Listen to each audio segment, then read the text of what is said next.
हामीले चाहिँ धेरै पछि एउटा सिंगल रोजको चाहिँ बुके बनाउँदैछौँ नयाँ स्टाइल भन्नाले सेम स्टाइल हो तर बनाउँदा चाहिँ कस्तो राम्रो डिजाइनको बनेको छ हजुरहरूलाई पनि हजुरसँग पनि सेयर गरौँ भनेर म यो डिजाइन चाहिँ सेयर गर्दैछु हजुरले पनि बनाएर मलाई ट्याग गर्न सक्नुहुन्छ गाइस ट्याग गरेर अनि दुईजना वेट गर्न सक्नुहुन्छ त्यो डिजाइन भयो यसमा चाहिँ ठ्याक्कै यो हाल्नु होला यसरी चाहिँ प्लेस गर्नु होला अनि यसलाई चाहिँ यसरी कुचुक्क पारेर त्यहाँनिर चाहिँ राख्नु होला यो चाहिँ अब यो सानो छ होइन अनि यसलाई चाहिँ यसरी बनाउने यसरी ऱ्याप गरेर हेर्नु होला अनि यसलाई फेरि टेपले सेक्युरेट गर्नु होला अनि फेरि अर्को पनि सेम बनाएर अनि त्यसमा चाहिँ एउटा साइडमा अर्को साइडमा जोड्नु होला अनि एउटा यसरी फोल्ड गरेर तपाईँले फेरि यसको यो स्टेप अनि यो स्टेप अब सानो स्टेपमा अनि फेरि यसरी प्लेस गर्नु होला है अनि यसरी प्लेस गरेर अनि तपाईँले त्यहाँ फेरि टेपले सेक्युरेट गर्नु होला यसलाई पनि अहिले जस्तै काटेर यसरी बनाएको थियो यसलाई फेरि यहाँ प्लेस गरेको छ है कस्तो राम्रो कक्कको डिजाइन देखिनुलाई चाहिँ हामीले यसलाई मोजा गराएर त्यो बिचको यो भागमा चाहिँ होइन यसमा प्लेस गर्छौँ है होइन त यसरी गराएर अनि यसलाई टेपले सेक्युरेट गर्छौँ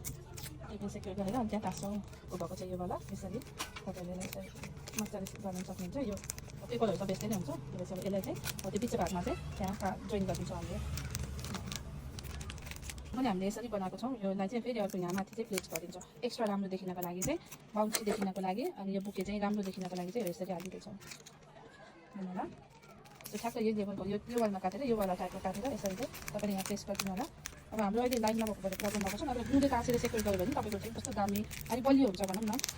यो चाहिँ हामीले अघि ऱ्याप गरेर देखाएर अनि यो सकेको छ दाइनो यो फुल बुके चाहिँ रेडी भयो अब यहाँ बोर्ड टाँसेर हाम्रो चाहिँ फिनिसिङ हुन्छ